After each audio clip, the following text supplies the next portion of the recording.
Hello दोस्तों, आज की कहानी है नौजवान लड़की को मिला बुजुर्ग शराबी का सहारा। आधी रात का समय था। रोज की तरह एक बुजुर्ग शराब के नशे में अपने घर की तरफ जाने वाली गली से जूझता हुआ जा रहा था।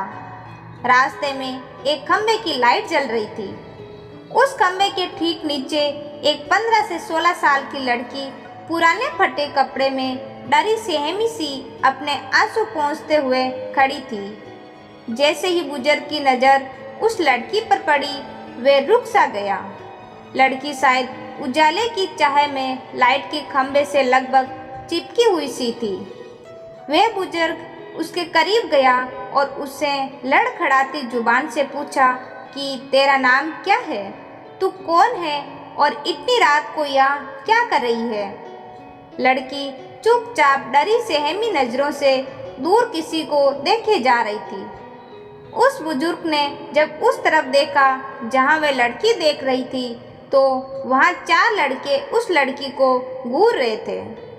उसमें से एक लड़के को वो बुजुर्ग जानता था। लड़का उस बुजुर्ग को देखकर चौंक गया और अपने साथियों के साथ वहां से चला गया।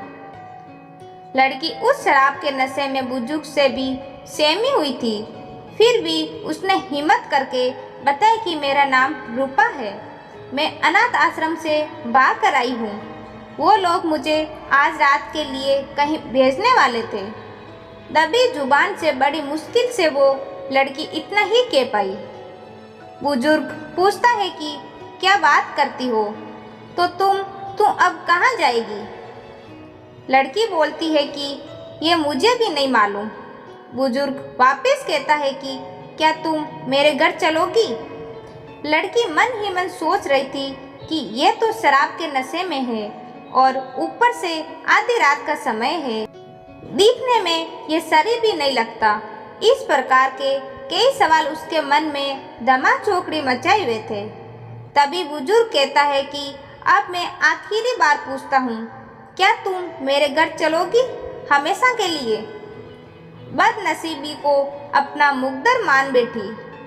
गहरे गुप्त अंधेरे में घबराई हुई सब कुछ भगवान के भरोसे छोड़कर लड़की ने दबी कुचली जुबान से कहा कि जी हाँ। तब उस बुजुर्ग ने झट से लड़की का हाथ कसकर पकड़ा और तेज कदमों से लगभग उसे घसीटते हुए अपने घर की तरफ बढ़ चला। वो नशे में इतना धुंध था कि अच्छे से चल भी नहीं पा रहा था। किसी तरह लड़खड़ाता वह अपने मिट्टी से बने कच्चे घर तक पहुंचा और कुंडी खटखटाई।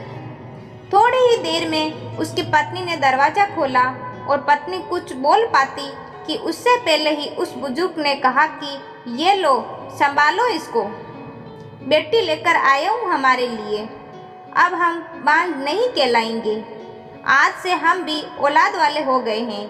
पत्नी की आंखों से खुशी के आंसू बहने लगे और उसने उस लड़की को अपने सीने से लगा लिया। दोस्तों, ये कहानी आपको अच्छी लगी तो लाइक और शेयर जरूर करें। धन्यवाद।